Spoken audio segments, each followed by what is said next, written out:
Chapter 19. The Myth of Creation. Mythology. Noun.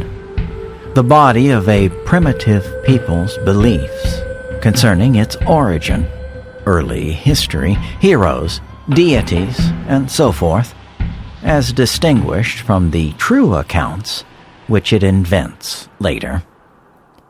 Ambrose Bierce. Once upon a time, before the birth of time, there existed a great beholder.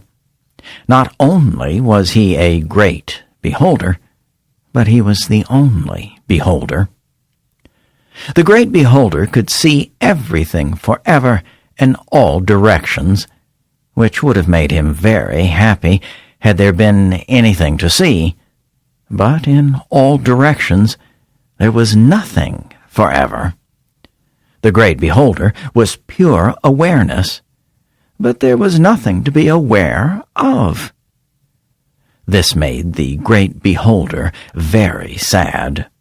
The great beholder had two qualities that seemed like they were very good qualities, but they were actually very bad qualities.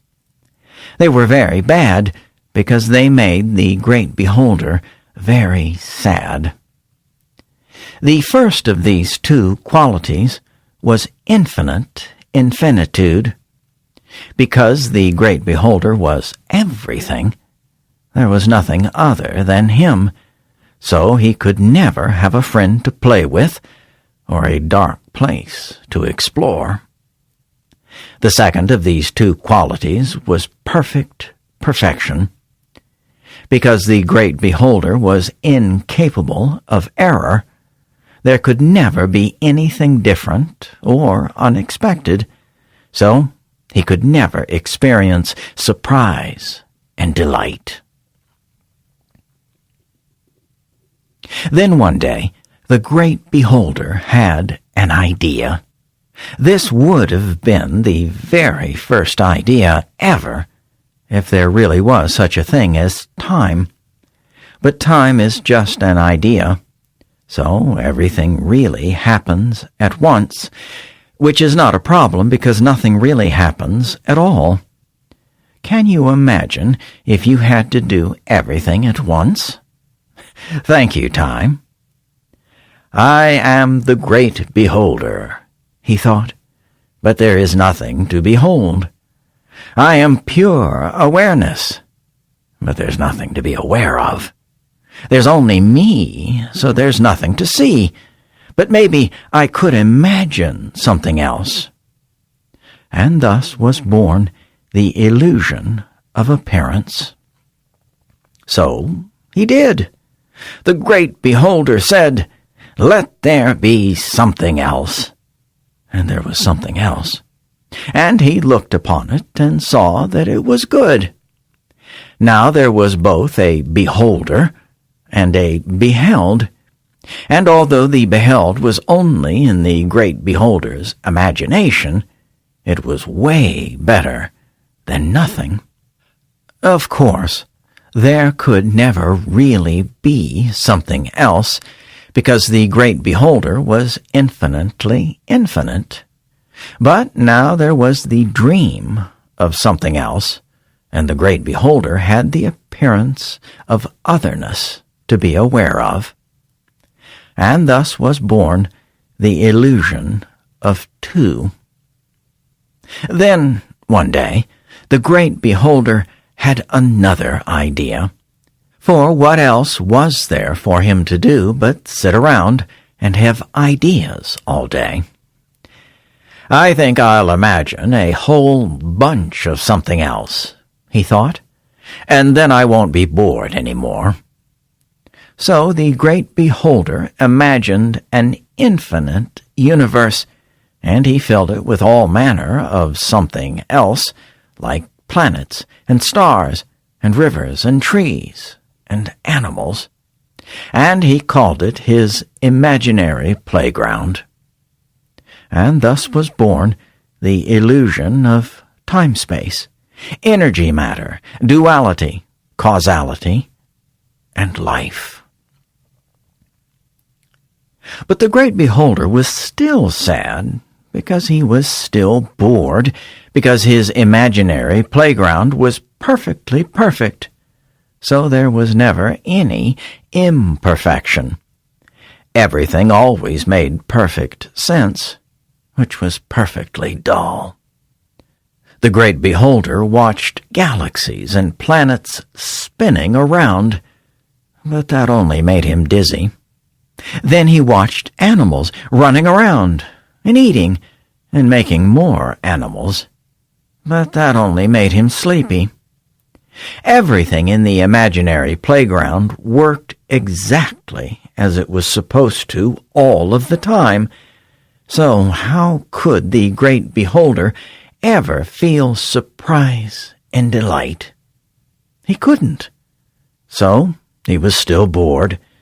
So he was still sad.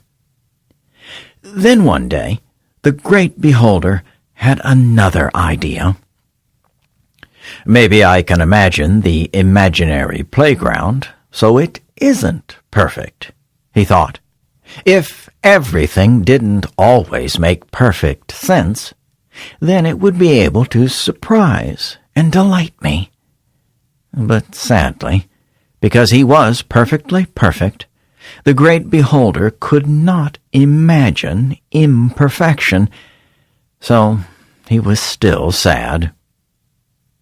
Then, one day, the great beholder had another idea.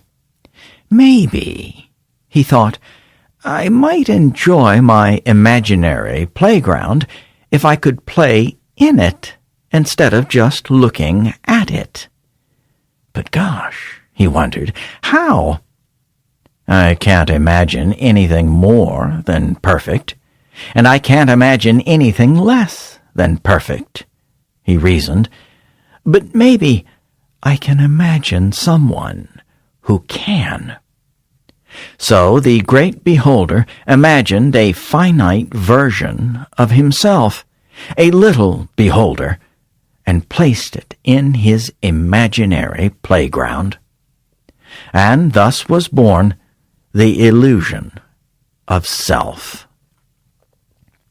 But alas, the little beholder knew he was really the great beholder, so he knew everything about everything, and he was still bored, so he was still sad. What's the point of having an imaginary playground and a little beholder if I still can't be surprised and delighted? The great beholder asked himself. No point, he answered. No point whatsoever, he added for emphasis. Then, one day, the great beholder had another idea. Maybe, he thought, I could pluck out the memory of the little beholder, who is really just me, and then I could explore the imaginary playground without knowing who I really am. I could tie a blindfold around the little beholder's brain, and then I could experience surprise and delight. And lo, it worked! The little beholder walked around and played and explored, and everything was a source of surprise and delight, and a lion ate him. And thus was born the illusion of ignorance. So now, the great beholder imagined many little beholders, and sprinkled them throughout his imaginary playground, and he plucked out their memories and blindfolded their brains so they couldn't remember who they really were or know what was really going on.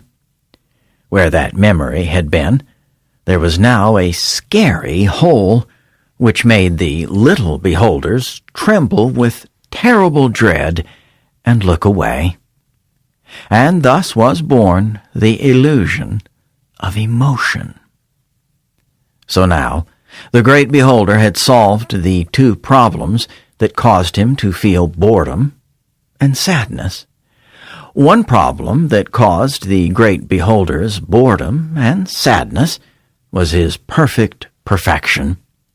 For the great beholder, everything must always make perfect sense. 1 plus 1 must always equal 2. 1 plus 1 could never equal 3, or 33, or a slice of pie. But for the little beholders, it was different. The great beholder was perfectly perfect and couldn't make the imaginary playground imperfect. But he could make the little beholders behold it imperfectly. Imperfection could not lie in the beheld, but it could lie in the eye of the beholder. 1 plus 1 must always equal 2, but the great beholder could jigger and boggle the little beholders so they would believe it equaled 3, or 33, or a slice of pie. Of course, the little beholders were really pure awareness, like the great beholder, but because they were imaginary creatures, they could have their awareness distorted, contorted, befuddled, bamboozled, twisty-turned, and just plain higgledy-piggledy gobbledygooked. And thus was born the illusion of nonsense. The other problem that caused the great beholder's sadness and boredom was that he was infinitely infinite.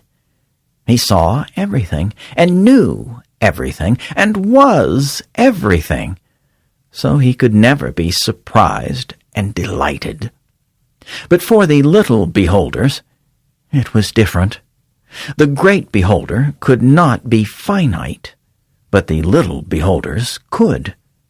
They could have a beginning, and a middle, and an end. They could be here, but not there, now, but not then, this, but not that. The little beholders were really infinite, like the great beholder, because they really were the great beholder, but because they were imagined, they could be imagined in tiny, polarized units that could attract and repel each other. And thus was born the illusion of harmony and conflict. So, now, there were many little beholders at play in the imaginary playground of the great beholder, all having their own adventures.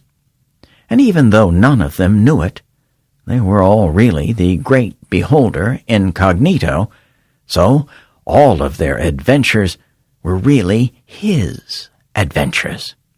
"And now I have many friends," the great beholder exclaimed, "and I'll never be lonely again."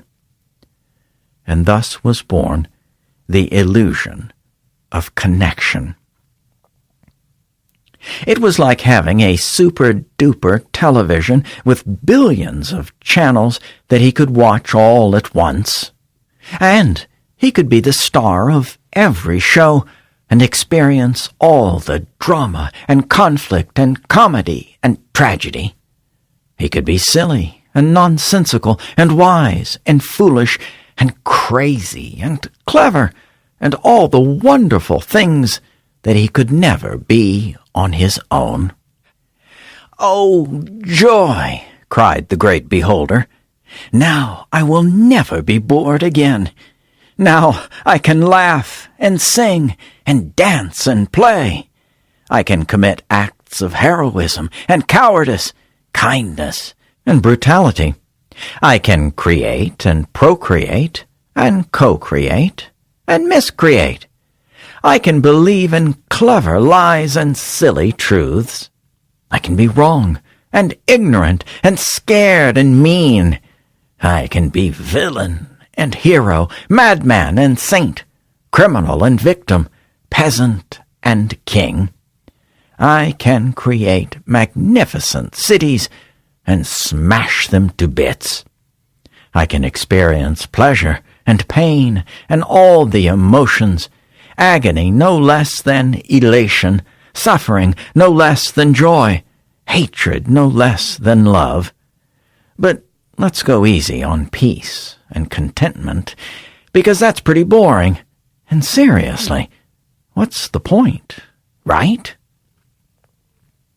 And this is how the great beholder overcame the curious problems of perfect perfection and infinite infinitude. And now, the great beholder is so happy that he wants to clap his hands together. But the only hands he has to clap with are yours. So now, great beholder, clap your hands together in surprise and delight.